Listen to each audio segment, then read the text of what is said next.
Welcome to this deep dive. Today we're digging into something pretty interesting. It's about the legacy of iconic figures, specifically Elvis Presley, and this tension you sometimes see. Right, that tension between really honoring someone and, well, attempts by some to almost own the story or control the community around them. Our source material looks right at that dynamic. Yeah, exactly, and how it impacts things. And what's really interesting is how the source kicks off with an Elvis quote.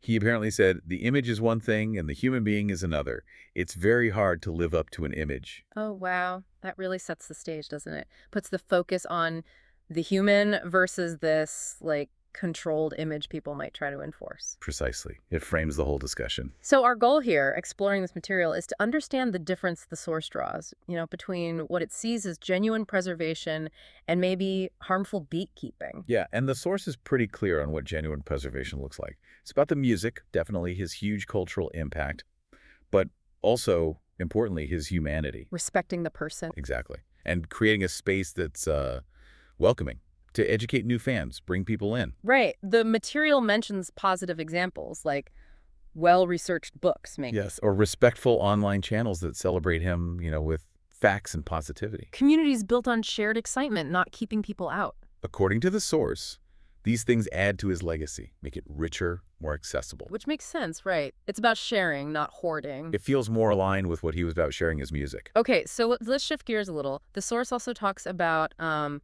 a less positive side, this idea of toxic preservation. That's where the gatekeeping comes in. It does, and it raises questions about control, like you said. Hmm. The material describes things like trying to dictate who gets to share content about Elvis, Hmm. or even online bullying because someone posted something another fan didn't like, Wow. Okay. and making false accusations against people, maybe just out of personal dislike. This is where the source seems quite pointed.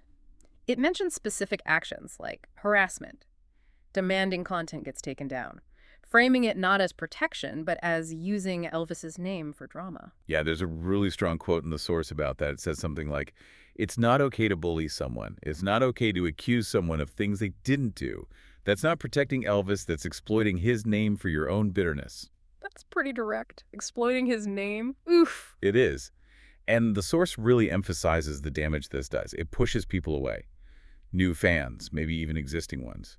Makes them hesitant to join in. Yeah, you can see how that would make the whole scene feel kind of hostile or intimidating online. Definitely. And maybe the biggest point the source makes is that this negativity distracts. It pulls focus from what actually matters for his legacy, the truth about him, his generosity, the music, his grace. So, given all that, what does the source suggest? How should the community handle this? Well, it points towards fostering respectful disagreement. Like, it's okay to have different views. That seems healthy. And it encourages actively promoting creativity and sharing, not trying to shut it down. So let people express their passion, share their take, even if it's not what someone else thinks is right. Exactly.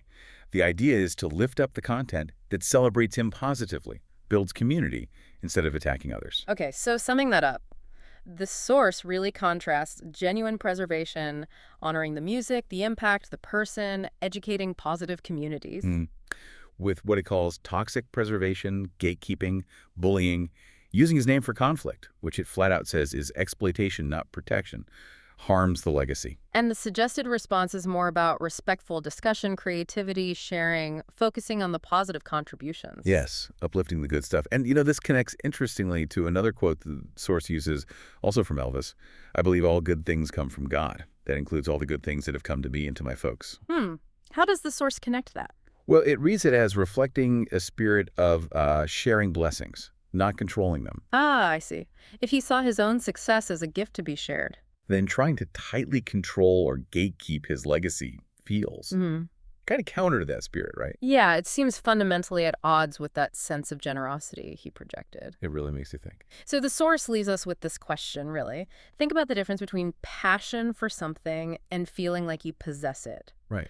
How can you or anyone be part of a community around something you love, like Elvis, in a way that celebrates together without trying to control how other people engage with it? That's something to mull over.